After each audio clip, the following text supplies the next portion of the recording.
ஓரளவுக்கு எல்லா ஹோம்ஒர்க்கும் முடிச்சாச்சு ஸ்கூல்லையே. இன்னும் கொஞ்சம் ஹோம்ஒர்க் இருக்குது, அதெல்லாம் நாளைக்கு பண்ணிக்க வேண்டியது தான். நாளைக்கு ஃபுல்லாக லீவு தானே, என்ன பண்ண போகிறோம். இன்றைக்கி ஃபுல்லாக ஜாலியாக இருக்க வேண்டியது தான். அம்மா இன்னும் கொஞ்ச நேரத்தில் சாப்பாடை செஞ்சால் சாப்பிட்டு படுக்க வேண்டியது தான். இன்னைக்கு கொஞ்ச நேரம் ஜாலியாகவே விளையாட்டோம். எப்போவும் போயிட்டு கடகடன்னு வந்துடுவோம். அம்மா எதனா சொல்ல போகிறாங்கன்ட்டு இன்றைக்கி யாரையுமே காணுமே. நம்ம வந்த உடனே அம்மா இருக்கிறாங்களோ இல்லையோ, அம்மா எதனா கேட்குறாங்களோ இல்லையோ, ஒருத்தி உக்காந்துன்னு இருப்பாளே சோபாவில் புக்கும் கையுமா, அவள் எங்கே இருக்கான்னு தெரியலையே, வீடே காலியாக இருக்குது. நாளைக்கு லீவு தானே, அம்மா எதனா கேட்டால் அப்படியே மேனேஜ் பண்ணிக்கலான்னு நினச்சோம். எந்த கஷ்டமும் இல்லை, அம்மாவும் காணும் அந்த ஆளையும் காணும். அவள் இல்லைன்னா நம்மளுக்கு எந்த தொல்லையும் இல்லை. அவள் இருக்கிறதால தான் எல்லா தொல்லையும் இருக்குது. வந்த உடனே எதனா போட்டு கொடுத்து அமைதியாக இருக்கிற அம்மாண்ட கூட அடி வாங்க வைக்கிறான். அம்மா ஒரு வேளை கடையிலேருந்து வந்தாங்களா இல்லையானே தெரியலையே. எப்படி இருந்தாலும் இந்த டைமுக்கு வந்துட்டு இருப்பாங்கன்னு தான் நினைக்கிறேன். அப்பா தான் இந்த மாதிரி இருந்தது, கடையாண்ட கிட்ட கூட போனால் எதனா சொல்ல போகிறாங்க, இவ்வளோ தூரம் விளையாட வரையான்ட்டு. அதனால் அப்படியே விளையாட்டு அப்படியே தூரமாக வந்துட்டோம். அப்பா மட்டும் தான் இந்த கடையாண்ட பார்க்கறதுக்கு. அம்மா கிச்சனில் தான் என்ன வேலை செஞ்சுன்னு இருப்பாங்க. அம்மாண்ட போகக்கூடாது, இந்த கோல் மூட்டி என்ன பண்ணுன்னு போய் பார்க்கணும் ஃபஸ்ட்டு, அப்புறம் தான் அம்மா கிட்ட போகணும். எப்பயும் இந்த டைமில் புக்கும் கையுமா இங்கே தான் இருப்பா. என்ன அதிசயம் தெரியலையே. உள்ளே என்ன பண்ணுறான்னு போய் பார்க்கலாம். எனக்கு ரொம்ப திமிர் ஆயிடுச்சானா வர வர 1 ஹவரில் விளையாட்டு வந்துடுவேன்னு போவார்.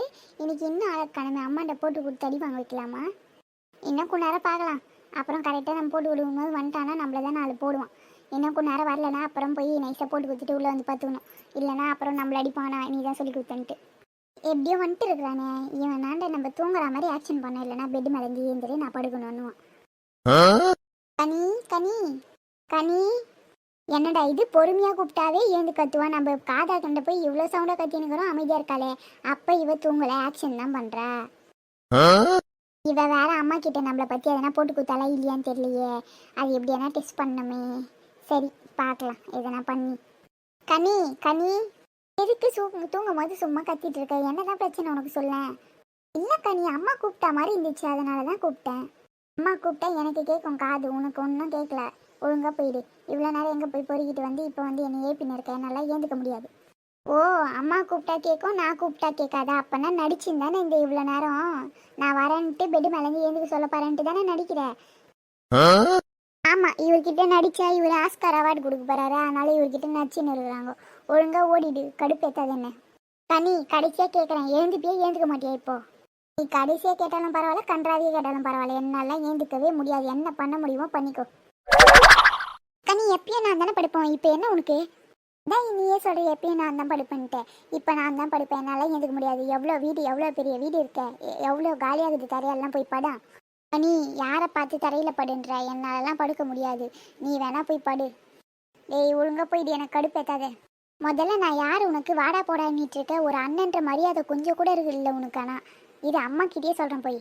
உன்னெல்லாம் நான் ஒரு ஆளாவே மதியலை, இதுல உனக்கு மரியாதை வேற வேணுமா? ஒழுங்காக போயிடு, போய் சொல்லு போ. நான் கூட சொல்கிறேன், 1 ஹவர் விளையாட்டு வரேன்னவன் 2 ஹவர் ஆச்சு இன்னைக்கு வரத்துக்கு, இன்னும் வரலன்ட்டு. சரி போனா போதுன்னு தான் சொல்லாதக்கிறேன், போய் சொன்னேன்னா நானும் சொல்கிறேன் போ. கனி என்ன மிரட்டி ஏன்னா பயந்துடுவேன்னு நினைக்கிறியா? நீ பயந்தா பயப்படா கட்டிப்போ. எனக்கு என்ன வந்துச்சு? நீ சொன்னியானா நான் சொல்ல போகிறேன். மரியாதை வேணும்னு கேட்டு இருக்கிற மானத்தையும் இழந்துட்டு நில்லு, அதுதான் நடக்கும் அம்மா கிட்ட உனக்கு. போய் சொல்லான்னு பார்த்தா கடைசியில் இவ சொல்கிறது தான் நடக்கும். பேசாமல் நம்ம அமைதியாக போய் சோப்பாலேயே உட்காருவோம். என்ன கிச்சன்லேருந்து ஏதோ வாசனை வர மாதிரி இருக்கு, அம்மா என்ன செஞ்சாங்கன்னு பார்த்து சாப்பிட்டு படுக்க வேண்டியது தான். எப்படி இருந்தாலும் சாப்பிட்றதுக்கு ஏந்துப்பால, அவள் ஏந்து வரத்துக்குள்ளேயே நம்ம கடன்னு சாப்பிட்டு போய் மேலே பார்த்துக்கணும். இந்த கனி வர வர ஓவராக தான் பண்ணுறேன். சரி அவளை பற்றி நினச்சி என் மூடை ஃபைல் பண்ணிக்கிட்டு அம்மா சாப்பாடு வைக்காங்கன்னு சாப்பிட்டு போய் மேலே பார்த்துடணும். இந்த பசங்க வேற நாளைக்கு ஃபுல்லாக விளையாடலாம், சீக்கிரமாக வாங்கடான்னாங்க. அம்மா அனுப்புவாங்களா இல்லையான்னு தெரியலையே. எதனா வேலை சொன்னால் அதை செய்யாத போகக்கூடாதுன்னுவாங்களே. ஒரு வழியாக எல்லா வேலையும் முடிஞ்சுது. இந்த பிள்ளைங்களுக்கு சாப்பாடை போட்டு சாப்பிட்டு சண்டை போடாத படுக்க வச்சுட்டு அந்த மனுஷனுக்கு சாப்பாடு எடுத்துமே கொடுத்துட்டு வரணும். என்ன பண்ணுறாங்கன்னு தெரியல. நாளைக்கு லீவு தான், இந்த அஜய் பையன் கூட கூட்டிட்டு போகலாமா? வருவானா இல்லையான்னு தெரியல. சரி போய் பார்க்கலாம் என்ன பண்ணுறாங்கன்னு. என்னடா நீ மட்டும் இருக்க? எங்க கனி என்ன பண்ணுறா? அம்மா அவள் உள்ள பத்துன்னு இருக்கிறாம்மா. அதெல்லாம் இருக்கட்டும், நான் வரும்போது வீட்டில் ஆளியே காணுமே. எப்போ வந்தேன்? அம்மா நீங்கள் வந்த உடனே வந்துட்டேம்மா. நீங்கள் கிச்சனில் ஏதோ வேலை செஞ்சுட்டு இருந்தீங்க, அதனால தான் டிஸ்டர்ப் பண்ண வேணான்னு இங்கேயே உட்காந்துருந்தேன். அப்படியா? கனி என்ன பண்ணுற? ஆளியே காணோம். அம்மா கனி உள்ளே தூங்கிட்டு இருக்காம்மா. என்ன இந்த நேரத்தில் தூங்குறாளா? சாப்பிட்டு கிப்பிட்டு ஒரே படுத்தா என்ன? இந்நேரத்துலலாம் தூங்கிட்டாள்னா அப்புறம் நைட்டில் தூங்குறமா என்ன? நைட்டெல்லாம் ஏந்து உட்காந்து தூக்கம் வரலன்ட்டு பக்கத்தில் இருக்கிறவங்க தூக்கத்தையும் கெடுத்துட்டே வேலையை போச்சு அவளுக்கு. எப்பயும் படிப்பாளே, இன்னைக்கு என்னாச்சோ? இரு நான் போய் கூப்பிட்டு வரேன். அம்மா அவள் பெட்டை விட்டு இறங்கியே வரமாட்டா. கேட்டா நான் எனக்கு பெட்டை விட மாட்டாளாம், அதான் படுப்பாளா, அதனால சாப்பிட்றதுலேருந்து எல்லாம் பெட்டு மேலே தான் செய்வேன்னு சொல்லுவா. நீங்கள் வேணா போய் கேட்டு பாருங்க. நினச்சேன் என்னடா இது பிள்ளைங்க வந்ததுலேருந்து சத்தம் காட்டாத இருக்கீங்களே, சண்டை போடாத அப்படின்ட்டு. வந்துச்சா பெட்டுக்கு சண்டை. அந்த பெட்டை தூக்கி முதல்ல ரோட்டில் போட பரம்பரு. அந்த பெட்டுக்கு சண்டை ஆரம்பிச்சிங்களா? இப்போத்துலேருந்து ஒன்றுக்கா சண்டை ஒரு நாளைக்கு ஃபுல்லாக எப்படி தான் உங்களை சமாளிப்பாருன்னு தெரியலானா. கிளியா தக்காளி தொக்கம் வச்சிருக்கேன் பாரு, தட்டை வந்து போட்டு சாப்பிட்னாரு. நான் போய் அவளை கூட்டின்னு வரேன். சரிம்மா. இங்கே ஸ்கூலில் எப்படி தான் சமாளிக்கிறவங்களும் தெரியல பிள்ளைங்களை. நம்மளுக்கு லீவ் ஒரு நாளே ஒரே போராட்டமாக போகுது. அந்த ஒரு நாள் ஒரு யுகம் மாதிரி இருக்குது. இதில் இந்த மே மாதம் லீவ் விட்டாங்கன்னா ஐயோ வீடே அலங்கோலமாகிடுது. Any time சத்தமோ கூச்சலும். எப்படின்னா விளையாட்டு போகிறது ஒரு பிரச்சனையும் கிடையாது, அடிச்சுக்கிறாங்க பாரு, அதுவே பெரிய போராட்டமாக போகுது. தூங்கிட்டு தான் இருக்கிறா, சாப்பிட்டு படுத்துருந்தானே. கனி கனி என்னம்மா? என்னடி தூங்கலையா? சும்மா படுத்துருந்தியா? சரி சரி வா சாப்பிட்டு படுக்கலாம் வாங்க. அம்மா இட்லியை போட்டு இங்கே ஏற்றுன்னு வரீங்களா? வந்து சாப்பிட முடியாதா என்ன? கை கல்ல நல்லா தானே இருக்குது. இன்னைக்கு உனக்கு போட்டு உட்காந்து கொடுத்தா நாளைக்கு அவனும் அதே மாதிரி உட்காந்து கேட்பான். உங்களுக்கு பணி விடலாம் செஞ்சு நட முடியாது. செஞ்சு வைக்கிட்ட போட்டுறதுக்கு தான் ஆளுனா போட்டு அவங்க இருக்கிற எட்டு கேட்டான் தருவாங்களா? ரொம்ப திம்மு ராய்ச்சி உங்களுக்கு இருந்தாலும். என்ன பெட் இல்லைனா கீழே படி, அவன் பிடிச்சினா பிடிச்சிட்டோம். பெட் மேலேயே பார்த்தீங்களா? நாங்களாம் தரையில் படுத்து தூங்குவோம், பாய் கூட இல்லாத உங்களுக்கு பெட்டு கேட்குது. போதும் நிறுத்து, நான் வந்து சாப்பிட்றேன். நீ உடனே ஆதி காலத்துக்கு போயிடாது. உண்மையை சொன்னா யார் நம்புறீங்க இந்த காலத்தில்? வந்து சாப்பிட்டு படி. மனுஷன் இன்னைக்கெல்லாம் கொசு கடியில் உட்காந்துக்கிறாரு, தோட்டத்திலையும் கழனி காட்டிலையும் கஷ்டப்பட்டுங்கிறாரு. போய் சாப்பாடு எடுத்து கொடுக்க தேவையா? நீங்கள் சாப்பிட்டு கம்முன்னு சத்தம் காட்டாத பார்த்தீங்களா? நைட்டுமே சாப்பாடு கொடுத்துட்டு வருவேன். அம்மா நானும் வரம்மா உங்க கூட. வெளியே இருட்டா இருக்குது. இன்னைக்கு உன்னை கூட்டின்னு போவாங்க. பகல இருந்தால் கூட பரவாயில்ல, நாளைக்கு லீவு தானே, நாளைக்கு வேணாவா? இப்போலாம் வேணாம். மா மணி 6 தானம்மா ஆகுது. இதுக்குள்ளே என்னம்மா இருட்டிடுச்சு. சிட்டியில் 10 மணிக்கு போய் பார்த்தீங்கன்னாலும் சுற்றினே இருப்பாங்க. நீங்கள் என்னடானா இப்பயே கூட்டின்னு போக மாட்டேன்றீங்க வெளியே. ஏன்டி சிட்டி கடை வேறு, கிராம கடை வேறு. இங்கெல்லாம் இருட்டான வரைக்கும் யாரும் வெளியே சுற்ற தேவையில்ல. கழனி கடை தான் சுற்றி இருக்குது. ஏன்னா பூச்சி கீச்சி கடிச்சதுன்னா பக்கத்தில் ஹாஸ்பிட்டல் கூட இல்லை கூட்டின்னு போகிறதுக்கு தேவையில்லாத வேணா. நான் எதுவுமே கொடுத்துட்டு வரேன். நானே டார்ச் லைட்டை தான் எடுத்துன்னு போகணும். வரது மணி இருட்டாயிடும். அதனால தான் சொல்கிறேன், போயிட்டு உடனே வர மாதிரி இருந்தால் பரவாயில்ல. கொஞ்ச நேரம் அங்கே இருந்துட்டு அப்புறமா வரேன். நீயும் அஜயும் வீட்டில் இருங்க. அவனையும் கூட்டின்னு போகலான்னு பார்த்தேன். அவனை கூட்டின்னு போனால் நீ தனியாக இருப்பியே வீட்டில். 2 பேரும் வீட்டில் இருங்க, சண்டை போடாமல் என்ன? சரிம்மா போங்க போங்க, சாப்பாடு எடுத்து வைங்க, வரேன். எல்லாம் எடுத்து வச்சாச்சு வா. பரவாயில்ல, அம்மா நம்மளுக்கு பிடிச்ச தக்காளி சட்னி தான் வச்சுருக்காங்க. கனி எப்படி வந்தாலும் வந்த உடனே எனக்கு பிடிக்கல, இது ஏன் செஞ்சேன்னு கேட்டு திட்டுவாங்க. பரவாயில்ல, அதை பார்த்து சிரிக்கணும். எப்படிலாம் பேசினா எனக்கு மரியாதை கொடுக்காத இருக்கு அவளுக்கு. வந்த உடனே உட்காரு போட்டு தரேன். சரிங்கம்மா. எதெல்லாம் ஃபஸ்ட்டு இருக்கியோ இல்லையோ, தின்றத்தில் மட்டும் நல்லா ஃபஸ்ட்டு வந்துடுறானா. உனக்கு உன் வேலையை மட்டும் பாரு.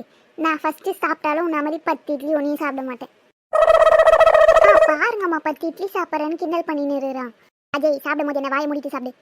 மா எப்படிம்மா வாயை மூடிட்டு சாப்பிட்றது? என்ன கேட்டேன்? கிட்ட வந்து சொல்லிட்டுமா எப்படி சாப்பிட்றதுன்னு? இல்லை இல்லை வேணாம்மா வேணாம்மா.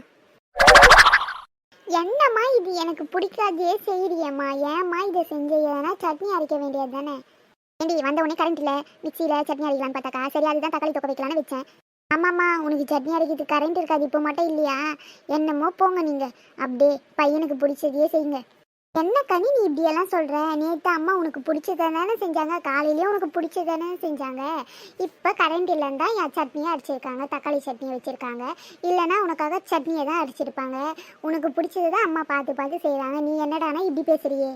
அப்படி பார்த்து செய்கிறது தான் திமிர் ஏறி போயிருக்கு. இப்போ அவன் எதுவாக இருந்தாலும் எது போட்டாலும் சாப்பிட்டு போகிறான். மக்கா எதுவும் கேட்கறது கிடையாது. இந்த விஷயத்தில் அவன் எதுவும் சொல்ல முடியாது. இது வேணாம் அது வேணான்ட்டு ஒன்று உனக்காக பார்த்து செஞ்சு தான் நீ சொல்லுவேன். உன் பையனுக்கு பிடிச்சதே செய்கிறேன்ட்டு. அவனுக்கு பிடிச்சி ஒரு நாள் கூட செஞ்சு படுறது கிடையாது. நான் எதை செய்கிறனோ அதை திண்டு போகிறான் கம்முன்னு. உனக்கு திமிர் ஏறுது. தின்றதுனா தின்னு இல்லைனா போய் கம்முன்னு படு.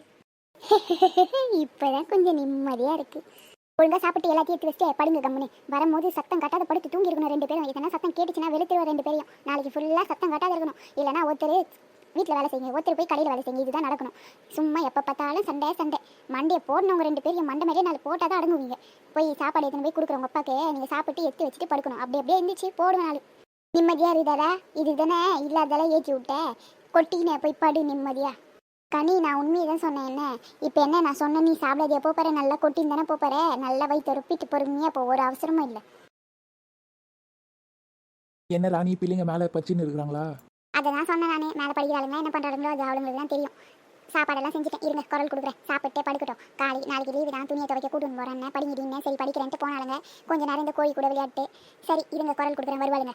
சத்யா சோனியா வாங்க சாப்பிடலாம் வாங்க. ஆமாம் ராணி, அந்த கோழி குஞ்சு யாரை வீட்டுக்குன்னு கேட்டு கொடுக்க வேண்டியது தானே?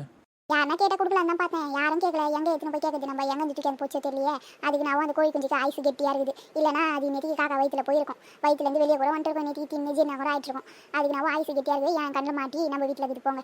யாருன்னா கேட்டால் கொடுக்கலான்னு பார்த்தேன். எங்கே எடுத்துன்னு போகுது? நான் தெருவா எடுத்துன்னு சுற்றணும். அத்தை யாருன்னு கேட்கறதுக்கு கொடுங்க. நம்ம வீட்டிலே இருக்கட்டும். கேட்டால் கொடுக்க வேண்டியது, இல்லைனா நம்மளுக்கு தான். இப்போ பிள்ளைங்களுக்கு வந்த உடனே அந்த கோழி குஞ்சு கூட விளையாடுறதே வேலையை போச்சு போங்க.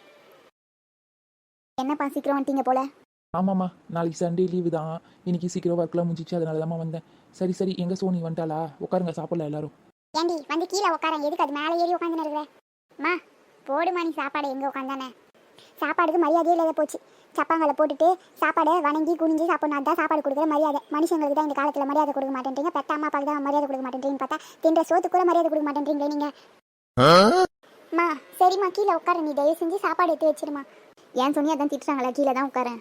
முதல்ல நீ எங்கே உட்காந்துருக்க சத்யா? அத்தவங்களை சொல்கிறதுக்கு முன்னாடி நம்ம என்ன பண்ணுறோன்னு பாரு. அத்தவங்களுக்கு அட்வைஸ் பண்ணுறதுக்கு முன்னாடி நம்ம எங்கே இருக்கோன்னு பார்த்துட்டு அப்புறம் பண்ணி என்ன? ஏன்டி என்ன பூரியை போட்டால் கீழே இறங்கி உட்காரன்னு இப்போ மேலேயே உட்காந்துன்னு இருக்க? நான் எங்கே மரியாதை கொடுக்குறேன்னு? நீ சாப்பாடுக்கு தானே மரியாதை கொடுக்கணுன்னு. இது பூரி தானே, மேலேயே உட்காந்து சாப்பிட்றேன். அது மட்டும் இல்லை, மரியாதை மனசில் இருந்தால் போதும், வெளியெல்லாம் காட்ட தேவையில்லை. உங்கள் பொண்ணுங்க என்கிட்ட கற்று வச்சுக்கிறாளுங்களோ இல்லையோ, முக்கியமாக உங்கள் சோனி இருக்காளே, ஒன்றுத்துக்கும் பிரோஜனம் இல்லைனாலும் வாய்க்கு ஒன்றும் குறைச்சல் கிடையாது. எதை வச்சு பிழைக்கலனாலும் வாயை வச்சு போயிடுச்சுப்பா. இந்த காலத்தில் எதுவும் இல்லாத இருந்தால் கூட பரவாயில்ல, வாயை வச்சே பொழைச்சிக்கலாம். அந்த வாய் தான் ரொம்ப முக்கியமாக போச்சு போ. அப்படி சொல்லுங்கப்பா. எதுக்கு இருந்தாலும் எதிர்த்து பேசுகிறேன், எதுக்கு இருந்தாலும் எதிர்த்து பேசுகிறேன்றாங்கப்பா. வாயின்னு இருந்தால் பேச தானேப்பா பேசணும். அமைதியாக இருக்கிறதுக்கு நான் என்ன ஊமையாப்பா? சோனி அளவுக்கு மீறி பேசாத, அப்புறம் அம்மா திட்டு வாங்க. அமைதியாக சாப்பிட்டு போய் படுக்கலாம். உங்களுக்கு இன்னும் 2 பூரி வைக்கிட்டாங்க. இல்லை இல்லைம்மா, பூரி மட்டும் சாப்பிட்டா வேலைக்கு ஆகாது. ஒரு 2 தோசை போல் சுட்டு கொடு, மாவு இருக்கா இல்லையா? தெரியும் எப்படி இருந்தாலும் தோசை கேட்பீங்கட்டு தான் மாவு எடுத்து வச்சுட்டு இருக்கேன். சாப்பிடுங்க, அப்புறம் போய் ஊற்றி எடுத்துன்னு வரேன். ஹாய் ஃப்ரெண்ட்ஸ், எல்லாரும் எப்படி இருக்கீங்க? எங்கள் சேனல் பிடிச்சிருந்தா லைக் பண்ணுங்கள், ஷேர் பண்ணுங்கள், கமெண்ட் பண்ணுங்கள், மறக்காமல் சப்ஸ்கிரைப் பண்ணுங்கள். கூடவே இருக்கிற பெல் பட்டனையும் கிளிக் பண்ணுங்கள். அப்போ நாங்கள் போகிற வீடியோ உங்களுக்கு உடனே வரும். எங்கள் வீடியோ தினைக்கும் 4 மணிக்கு வந்துடும், மிஸ் பண்ணாத பாருங்கள். எங்கள் வீடியோ தினைக்கும் 4 மணிக்கு வந்துடும் ஃப்ரெண்ட்ஸ், மிஸ் பண்ணாத பாருங்கள். பாய் பாய், நெக்ஸ்ட் வீடியோவில் சந்திக்கலாம். எங்கள் ஸ்டோரியை நீங்கள் ஃபுல்லாக பார்க்க விரும்புனீங்கன்னா சிஸ்டர்ஸ் லவ் அண்ட் ஃபைட் ப்ளேலிஸ்ட்டில் போய் பாருங்கள் ஃப்ரெண்ட்ஸ். எல்லாரும் ஃபுல் ஸ்டோரியை பார்த்து என்ஜாய் பண்ணுங்கள். பாய் பாய், நெக்ஸ்ட் வீடியோவில் சந்திக்கலாம்.